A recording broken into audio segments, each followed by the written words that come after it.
میں پاکستان ہوں۔ رات کو دیر تک جھنڈیاں لگاتے ہوئے عمیر اور سجاد کو پتہ ہی نہ چلا کہ رات کا 1 بج گیا ہے۔ امی جان چھت پر آئیں اور دونوں بھائیوں کو ڈانٹ کر نیچے بلایا تو دونوں خاموشی سے نیچے آ گئے اور سونے کے لیے اپنے اپنے کمرے میں چلے گئے۔ عمیر 10ویں جماعت کا طالب علم تھا اور سجاد 8ویں کلاس میں پڑھتا تھا۔ صبح 14 اگست تھی۔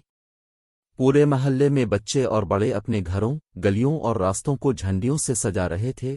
دونوں بھائیوں نے پہلے اپنے گھر کی چھت پر پرچم لہرایا اور اب وہ جھنڈیاں بھی لگا چکے تھے۔ اگلے دن یعنی 14 اگست کو ان کا میان پاکستان جانے کا پروگرام بھی تھا۔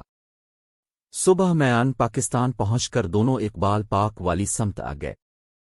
یہاں خاصا ہجوم تھا، لیکن اس ہجوم سے ذرا ہٹ کر ایک بینچ پر 3 بزرگ بیٹھے آپس میں کسی اہم مسئلے پر گفتگو کر رہے تھے۔ عمیر اور سجاد نے کچھ سوچا، پھر وہ بزرگوں کے قریب پہنچ گئے۔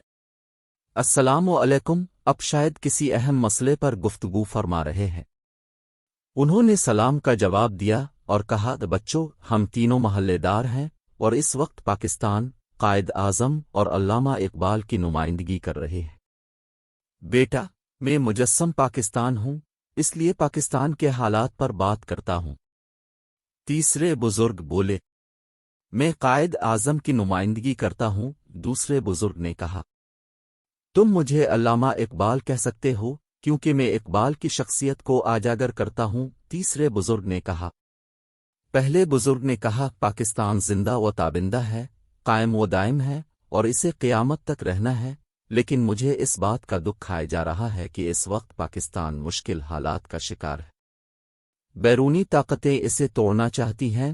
نوجوانوں کی اکثریت قائد اعظم اور علامہ اقبال کے پیغام پر عمل کرنے کی بجائے گمراہی کا شکار ہے۔ کوئی انٹرنیٹ اور موبائل فون کے نشے میں مبتلا ہے تو کوئی مغربی دنیا کی مصنوعی روشنیوں میں گم ہو چکا ہے۔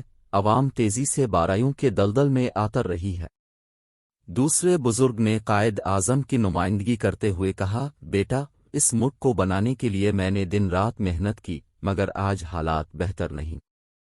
رشوت، چوری، ڈاکے اور طرح طرح کی بدعنوانیوں نے ملک کو بہت پیچھے دھکیل دیا ہے۔ طرح طرح کے مسائل ہیں۔ میں چاہتا ہوں کہ نوجوانوں کی ایک ایسی طاقتور فوج قائم کی جائے جو خطے میں امن اور استحکام کے لیے آگے آئے۔ تیسرے بزرگ نے علامہ اقبال کی حیثیت سے کہا، بیٹا، میں نے اپنے شعروں میں نوجوان نسل کو شاہین کہہ کر مخاطب کیا ہے۔ میں نے اپنے نوجوانوں کو ہمیشہ ستاروں پر کمند ڈالنے کا درس دیا ہے، مگر آج کا نوجوان موبائل، کمپیوٹر اور اس میں موجود گیمز کے نشے میں مبتلا ہو کر اپنی منزل اور مقصد حیات ہی بھول بیٹھا ہے۔ ہم اب لوگوں کو پریشان نہیں دیکھ سکتے۔ عمیر تو جیسے روحانسا ہو گیا۔ ہمیں بتائیں کیا کیا جائے، سجاد نے کہا۔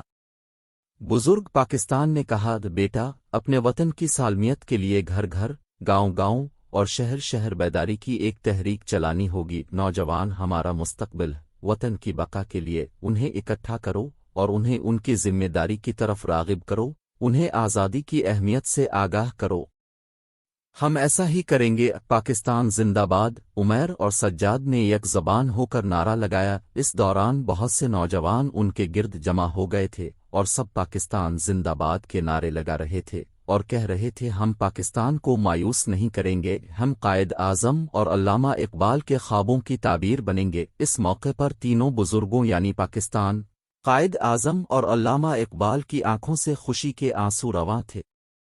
عمیر اور سجاد باری باری تینوں بزرگوں، پاکستان، قائد اعظم اور علامہ اقبال سے بغل گیر ہوئے۔